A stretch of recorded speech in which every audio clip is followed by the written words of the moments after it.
এখন পড়ে শোনাচ্ছি নিশিপদ্ম উপন্যাসের চতুর্থ পরিচ্ছেদ।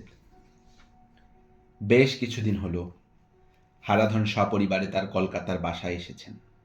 সবাই খুব খুশি। হারাধন বাজারে বেরোচ্ছেন থলি হাতে। পেছন থেকে ভূতু এসে বলে, আমিও যাব বাবা তোমার সঙ্গে। হারাধন বাধা দিয়ে বলেন, তুই কোথায় যাবি? পড়তে বস। কমলা বলে, যাক না, বাজারটা চিনে আসুক। হারাধন আর দ্বিরুক্তি করতে পারেন না। ভূতুকে সঙ্গে নিয়ে বাজারে যান। ভূতু তার বাবার হাত থেকে থলি দুটি নিয়ে চলতে থাকে হারাধনের পিছু পিছু। পুষ্পর বাড়ির সামনে দিয়ে বাজার যাবার রাস্তা। এই রাস্তাটা যতটা সম্ভব তাড়াতাড়ি পার হয়ে যান হারাধন। সবসময় তার মনে ভয়, যদি পুষ্প তার সঙ্গে কথা বলে, যদি এ পাড়ার লোকে জানতে পারে পুষ্পর সঙ্গে তার পরিচয় আছে। হারাধন তাই প্রতিদিনে এই পথটা তাড়াতাড়ি পার হয়ে যান। আজও তাই গেলেন। ভূতু প্রায় ছুটতে ছুটতে চলছে তার পিছু পিছু। পুষ্পর বাড়ির সামনের একটি বাড়ির দরজার পাশে লেখা গৃহস্থের বাড়ি। এই বাড়িতে ভাড়া থাকেন এপারের একজন গণ্যমান্য ব্যক্তি, খুব বড় ব্ল্যাক মার্কেটিয়ার বিরিঞ্চিবাবু আর তার আধুনিকা স্ত্রী মলি। তাদের বাড়ির দরজায় কড়া নাড়াচ্ছেন এক ভদ্রলোক। দরজা খুলে মুখ বাড়ায় বিরিঞ্চিবাবুর স্ত্রী মলি। বলে, কাকে চাই? ভদ্রলোক বলেন, বিরিঞ্চিবাবু আছেন? হ্যাঁ আছেন। আপনি দাঁড়ান, আমি ওকে ডেকে দিচ্ছি, বলে মলি ভেতরে যায়। একটু পরেই বিরিঞ্চিবাবু বেরিয়ে আসেন। সেই ভদ্রলোক এবং বিরিঞ্চিবাবুর মধ্যে চোরা কারবারের দরদাম নিয়ে কথাবার্তা চলতে থাকে। পুষ্প তখন তার ঘর পরিষ্কার করছে। বিছানায় বসে অন্য দুটি বনিতা। তাদের একজনের নাম সন্ধ্যা, অন্যজন বিনা। দুজনেই বসে বসে চা খাচ্ছে। ছন্দা চায়ে চুমুক দিয়ে বলে, কিলো পুষি, কাল নাকি তোর বাবুর সঙ্গে ঝগড়া হয়েছিল? পুষ্প বলে, আমাদের ঝগড়া আর ভাব, বেশি মাতলামি করছিল তাই বিদেয় করে দিয়েছি। বুড়ি বাড়িওয়ালি বলতে বলতে এসে ঢোকে। মাতলামি করবে না তো আর কি আরতি করবে? তাও করে মাসি, তাও করে। বলতে বলতে পুষ্প তাকে রাখা সিগারেটের কৌটা থেকে 5টা টাকা বের করে বাড়িওয়ালির হাতে দিয়ে বলে, এই নাও তোমার কমিশনটা। টাকাটা হাতে নিয়ে আধ ফোকলা মুখে জর্দা কালো কটি দাঁত বের করে এক মুখে সে বাড়িওয়ালি বলে, এমন বাবুকে চটাসনি পুষি, বাবু তো নয়, লক্ষ্মী। কইল বিনি, ছন্দি, তোদেরটা দে, কাল তো সারা রাত খুব হুল্লোড় করেছিস। বিনা বলে, দিচ্ছি, যাও।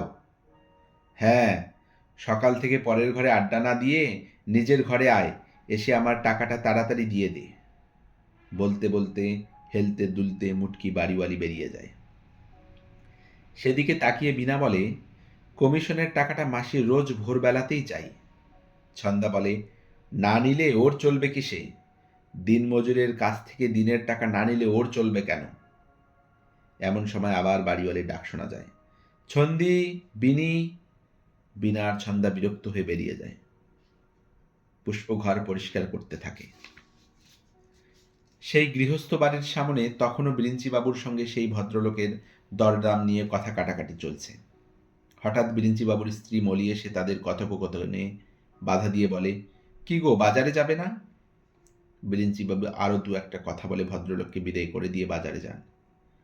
পুষ্প তার ঘরের জঞ্জালগুলো নিয়ে সে গৃহস্থ বাড়ির পাশে রাখা ডাস্টবিনটায় ফেলতে থাকে।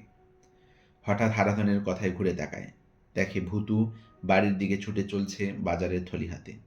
পুষ্পর সামনে দিয়েই ছুটে চলে যায়।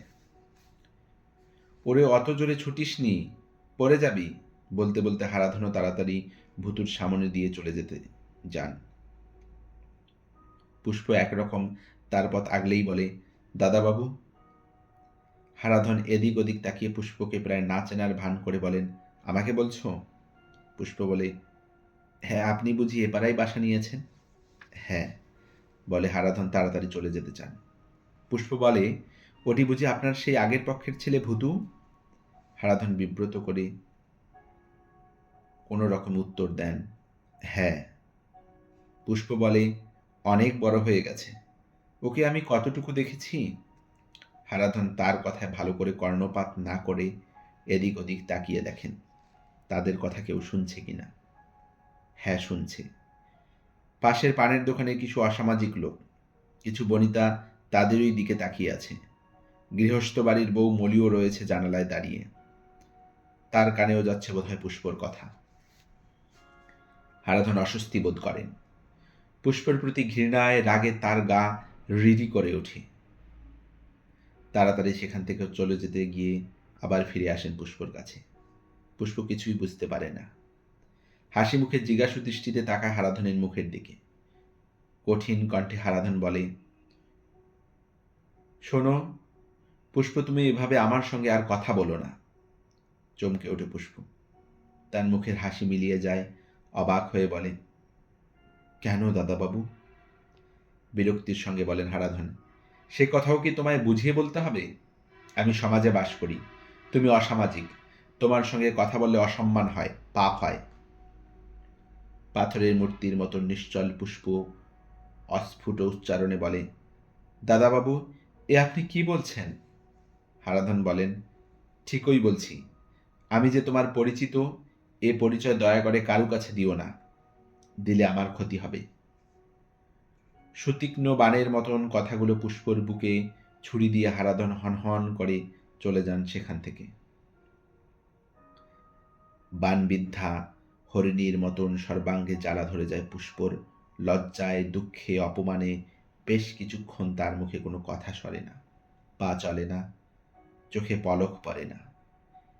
স্থির নিশ্চল পাথরের মূর্তির মতন ডাস্টবিনটার পাশে দাঁড়িয়ে থাকে পুষ্প।